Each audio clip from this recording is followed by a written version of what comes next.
The next thing you guys want to think about, so this will be topic number 4 about collecting. What games pique your interest? So this kind of gets into what I was talking about a little earlier about me with turn-based games and stuff like that.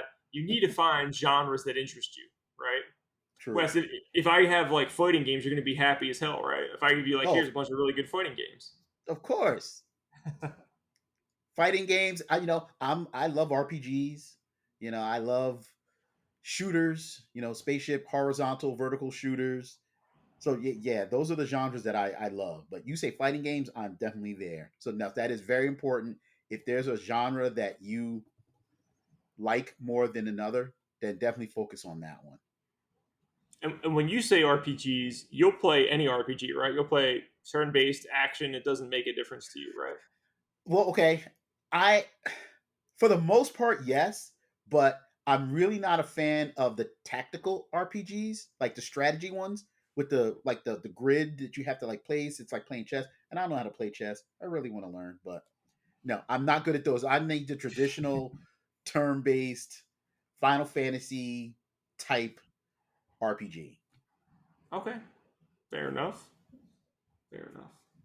So you don't like the grid-based ones, like the Final grid-based Fantasy turn-based. Final Fantasy Tactics, Yeah, do exactly. do No. not. Okay. Just do not me. But see, this is what you guys need to figure out. If you don't know what you like, you need to start playing a smorgasbord of stuff to kind of figure it out. Like puzzle games aren't for everyone either. Like I'll play some puzzle games, but I won't play every puzzle game. Like there's different ones. There are. There are. You got to find one that suits you. It's like I love Intelligent Cube. I love Luminous for the PSP. What was like the Mm-hmm. rhythm based Tetris type of game or columns type game. Mm-hmm. I love those, but then there's other puzzle games that I don't care for. Right. You just got to figure it out. What's good for you? What genres are good for you? And then another thing you can start thinking of is like subsets, right? You can collect subsets for systems. An example would be if you're into PlayStation 1, do you want to collect just the greatest hits of PlayStation 1 and like just have that, like try to get a complete greatest hits collection for, US? Do you want to go internationally? Do you want to get the PAL versions of games? Do you want to get the Japanese versions of games? Do you want to do import stuff? Like you got to figure out all that stuff. Like it's important because then again you have some sort of focus. Like me, I don't play anything that's not from the ESRB. It's not North American. If it's not North American, I don't play it. But US, you'll play Japanese games. I'm sure you have some PAL games. You'll play anything, right? I pretty much will. It's funny because we are going to talk about importing is if you're going to get into game collecting, there's a whole nother world out there if you dive into importing and want to go down that rabbit hole. Yeah, because going all the way back to Nintendo, it probably earlier, the Japanese market, there were some games that we never saw in America. So being a game collector back in the day, I was forced to go outside of the US game market to play these games.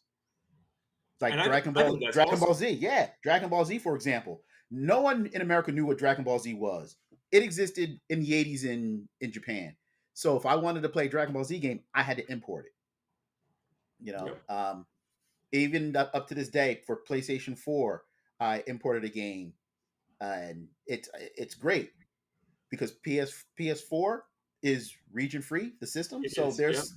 there's some games that only came out in Japan that I had to import and get. But like I said, that's a whole nother rabbit hole that you can choose to dive into.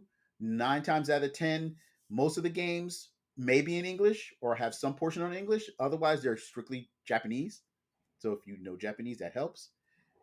But Yeah, yeah, I mean, I don't have anything against doing that stuff. I think that's fantastic.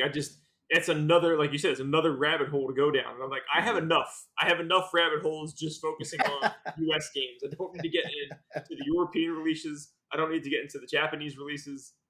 I think there's probably some fantastic games that I'm missing out on, and that's fine. If I really wanted to play them, there's an emulator out there probably, and I can do it that way. But other than that, I'm not collecting for those systems because I time and money are both important factors into thinking about what you're doing when you're collecting. Definitely, definitely. But Wes is a madman. He goes for it all. I go for it all. Number 5. This is important to think about depending on how deep you get into the system. I don't think it's that important up front, but later on, this is something you're going to want to decide on what it is you want. And I'll give you an example. This is about accessories, add ons, things like that. Wes, I'm sure will jump in here in just a few moments, but Mhm. for me, I don't care about most accessories unless they appeal to me. Light guns appeal to me. I'm going to go out of my way to get some light gun games, find some light guns for like those older systems. Those accessories are appealing to me, things like that.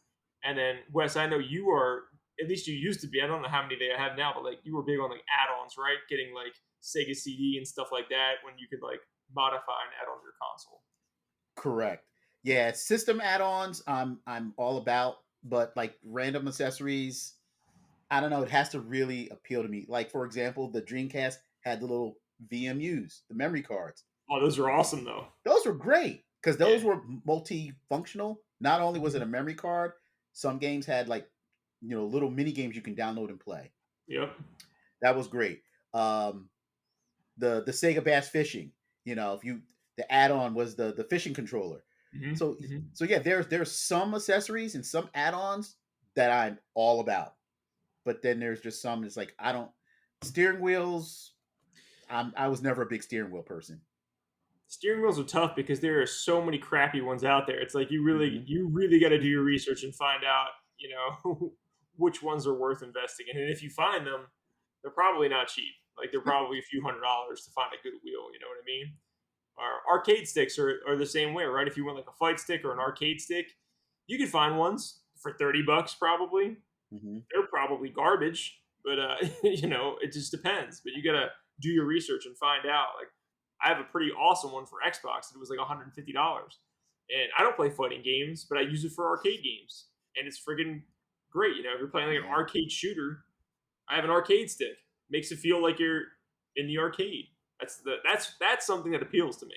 But like, you got other trash that's out there that I don't know. So here's a perfect example: a third party Guitar Hero guitar. Who the hell wants that, man? Oh man. A third party. Not talking about the ones that were officially like made by the company. I'm talking about third party guitar. Nobody wants that crap. No, because it probably broke the second you played it. Probably, man. But like, you have to. There will be some people that collect everything though, and this is what I'm saying. You have to figure out: are you going to go for whatever accessories you find? If you find that third party guitar, or you're like, wow, I've never seen this before. That's cool from like a history aspect. Like, oh, look at this weird ass Hmm. guitar that no one ever bought that I have.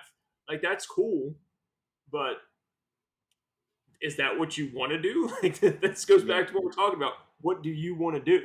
You know?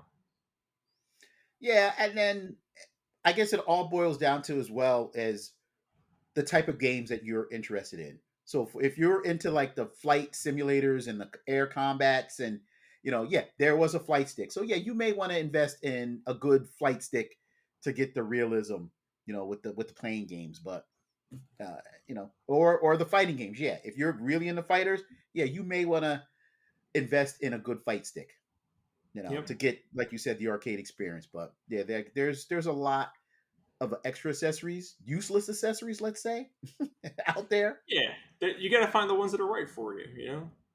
Another one to think about is a multi tap, right? I probably have no use for multi tap. I play mostly single player games.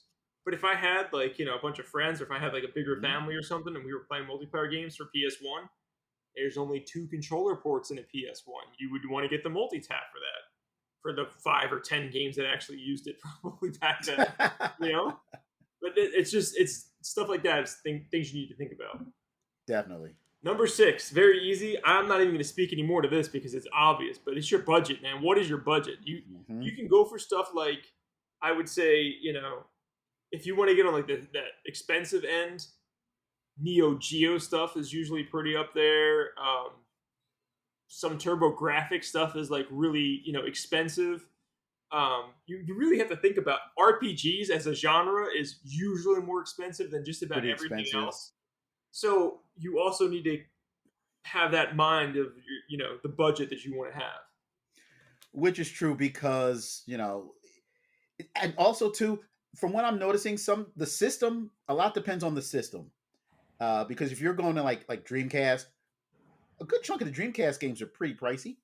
Yeah. Uh, Super Nintendo games, a good chunk of them are pretty pricey.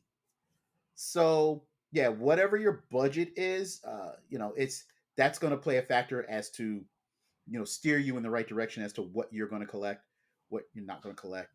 Uh, If you but want yeah, to you save can a lot of definitely. money up front, just go loose. Go loose for everything, and you're going to save it. Especially like loose discs. Like no, like most PlayStation games probably have the case. Like you're going to have a handful of them that don't, Mhm. right? But like I'm sure those loose ones are way less expensive than getting with the original case and everything. Oh yeah, definitely. Cartridges for sure, because everybody threw away those cardboard boxes, and like the box themselves is worth more than the damn games are. You know. I had a conversation with someone recently. They were saying on a lot of these older generation games, the box itself is more expensive than the cartridge. It's It's true. crazy. Yeah, no, It's and crazy. like 19 out of 20 times that's probably the truth. You know what? And I didn't believe it until I mentioned it once before. Someone sold a bunch of game boxes to level up, and Just boxes, Pokemon Blue for Game Boy was $200. Just a box. just the box, nothing It's else. crazy, man. Crazy.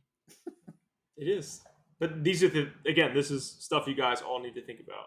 We have a couple follow up questions in here. We didn't make them part of the official six there, but are you guys going to actually play the games, or are you just collecting to collect the games? That's something you guys want to take into consideration.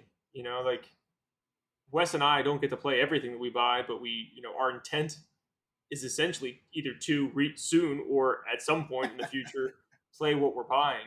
I have RPGs. And I just got done telling you I don't play a lot of RPGs, but what I'm hoping is some trigger switches in my brain at some point, and I can start to play those and actually enjoy them. And then I have a huge category that I sitting here that I haven't got to enjoy yet. So it's things like that.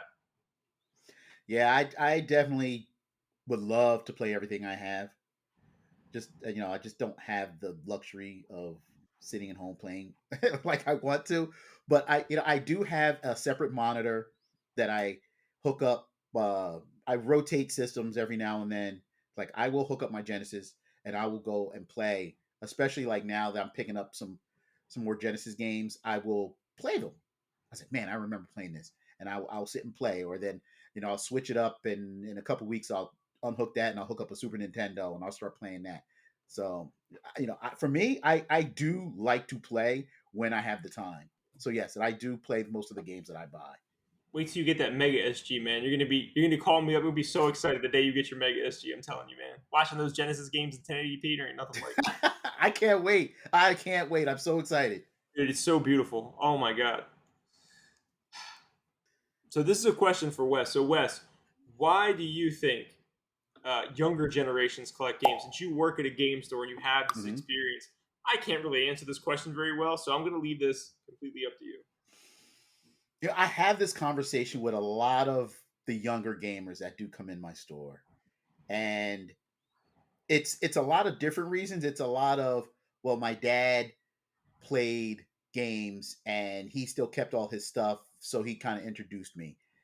Recently, there was a young gentleman, and he was looking for like Xbox and PlayStation 2 stuff and some PlayStation 1 stuff. And I asked him, I said, someone your age, what is drawing you to this older stuff? You should be playing the new stuff. And he's like, and his parents explained that he went to go visit his uncle in Poland, and his uncle was a huge game collector and has a whole bunch of old games. So he kind of, when he went to visit, got exposed to it, came back home, and now he's all about it. So That's awesome. it's a lot of different reasons. Some is because they are young, they missed those generations. They heard Yeah, a lot about these games and a lot about these systems. So now it's their time. They want to go back and experience it. Hey, what was the hype all about? Oh, okay, so and that kind of gets them started into the collecting side of things. So yeah, it's a bunch of different reasons, but I enjoy talking to the newer generation of game collectors. I really do. It's interesting. Yeah, it's inspiring because not all, but many of the young people I do interact with, which isn't many, they couldn't care any less. It's always like, if they're in my house, I'm like, hey, you want to play something old, something new? And 9 times out of 10, it's like, what's new? Do you have PlayStation 5? Like, what, that's what they typically care about.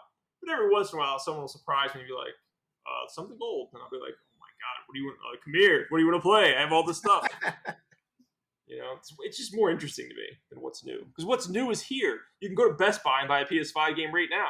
You can't go to Yeah, Best Buy and buy a PS1 game right now. It's not going to happen. Like not gonna happen. that's why it's more interesting to me. Yeah, it's pretty cool. Like I said, it does my heart glad when I see young gamers come in. So if you're watching, please drop a comment. Let us know your thoughts. Let us know, answer questions. I'm really curious to see what everybody else thinks and feel, and what's their reasoning behind collecting. Absolutely. Drop a comment. Let us know, guys. Also, you can hit us up on Discord too. You guys can follow us at our Discord. There'll be a link in the description to the video on YouTube. So follow us on there, and you can engage us in conversation. Let us know what you are going to start collecting or what you have been collecting.